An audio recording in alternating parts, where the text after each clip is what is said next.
So what's up, everybody? I'm getting a lot of requests on, hey, how are you making these videos? Your studio looks great. I just wanted to give everyone a behind the scenes of what it truly looks like here so that you understand kind of what I'm working with and what it might take to do the same sort of thing if you're interested. So I'll give you just a pan around the room so you can see what this is. So our house was built in the 1920s, and when they put this together, they had this wood paneled office that was here, which gives you amazing access to things like your dog in the house through little glass doors. But it's literally like right by my living room, so there's I have to have the kids and everyone else out of the house to make some good videos. But this is the room itself. Here, I'll pan without me in it. So we've got just a garbage corner over here with just the printer and another laptop. We've got some returns that need to go back. We've got a steering wheel for when I want to play some games with the kids. And then we get into the actual studio setup itself. So that's what it looks like from the other side of when I'm actually recording videos. We'll get over there.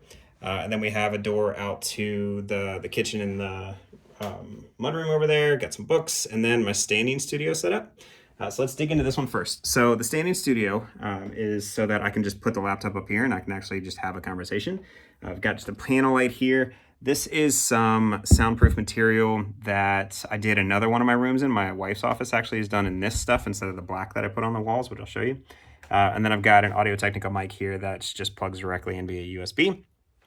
So this sound setup over here, you'll tell the difference when I actually get into this studio over here of how my voice sounds. So listen to the kind of echo in the room right now.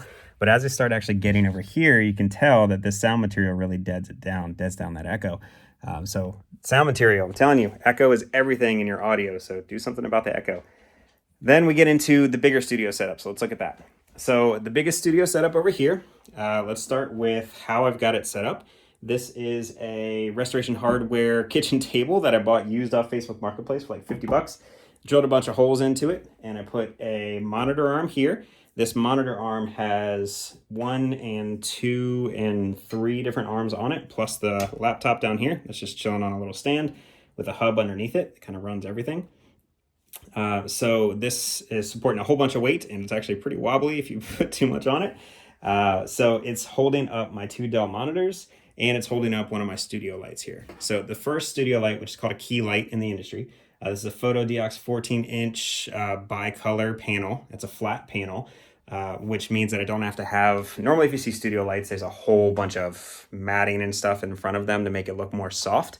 But these panel lit LEDs, they're edge lit, so it reflects it and it makes it a lot more soft, so you don't have to have those big boxes and everything. It works better for a home studio. So that's what I did. We've got a Canon EOS M200 here, camera, with a Sigma 16mm lens here, so it's nice and wide. I'm running that through an HDMI cable through what's called a Cam Link. Let's see if I can get you a good shot of that. It's a Cam Link 4K that just takes the HDMI signal and puts it into USB. So that's how I'm getting the high quality footage. It's a really nice camera that goes through there. My audio is routed through a UA Audio Volt 276. It's got 2 inputs, so I had to split my one microphone so that it comes in and it actually sounds stereo and doesn't just come through one side.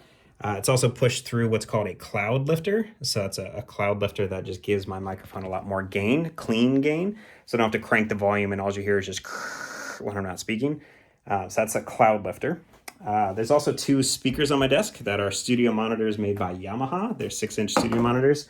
There goes my eye drops. So those, I'll show you how I get access to those when I'm editing stuff so I can actually hear it very clearly. And then when you're sitting behind the desk here, which you can tell the light's just going to drown me out, I've got a Shure SM7B, same microphone that Michael Jackson used in Thriller. Love that. It's also very popular in the broadcast industry, which is why I got it. I also have some Ultimate Ears custom-made headphones because my ears are a crazy tiny shape apparently, and no earbuds actually fit me, so I had to get some custom-made. I put my microphone on a boom arm here so I can move it in and out of the way when I actually want to. And then behind me, as a hair light, is another PhotoDiox circular panel, which I just had a circle sitting around. I would have used square if I wanted it, if I just had one sitting around, but whatever, I had a circle. So that provides this hair light behind me. You can see it kind of lights up the background, and it also lights up the tips of my hair, so you can separate me from the black. Really important when I had a black background that I get separated. And then you can see the key light just blows my face out. It gives it a little bit of shadow here from my nose, which kind of comes through the camera there, which if I face it, you just get blown out. But when I turn to face the camera, you see a little bit of shadow, just a little bit of depth, a little bit of drama to the shot, I guess. All right, so I told you I would show you what my view looks like here. So here it is. It's essentially what I see when I am recording any of my videos. So that's the look from behind the scenes. If I am editing some audio or editing a video, what I can do is I can take these monitors and I can lift them up. Well, let's lift the other one up because that's gonna be a little easier to show you. So I can lift these up, and behind it is direct access to those speakers. So when I'm sitting here editing a video or something like that, I get really crystal clear audio from those studio monitors, and I can hear it all really, really well. That was a fun little feature I designed in here. So then the paneling on the walls. This is sound paneling that I got from a studio around here. They custom made it for me and set it into the wood paneling that was in these walls. This is the wood paneled office. Again, they built the house in the 1920s. It just was like a phone booth. It echoed like crazy. So I put these sound panels all over the wall, custom inset into all the little panels that they had here on the wood paneling. And that's pretty much it. That's a look behind the scenes of the studio. Major pieces are the lighting, the Canon camera, and the Shure SM7B that I got. It's all running through interfaces directly to one computer. If you want any tips on how I set this stuff up, I'm glad to let you know.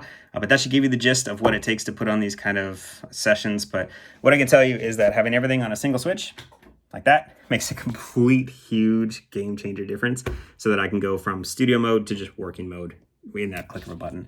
So with that said, I really appreciate you guys coming on the studio tour with me of what it takes to do these Salesforce for Recruiting episodes. If you have any questions on the setup, just let me know. Otherwise, I'll see you on the next episode. Bye.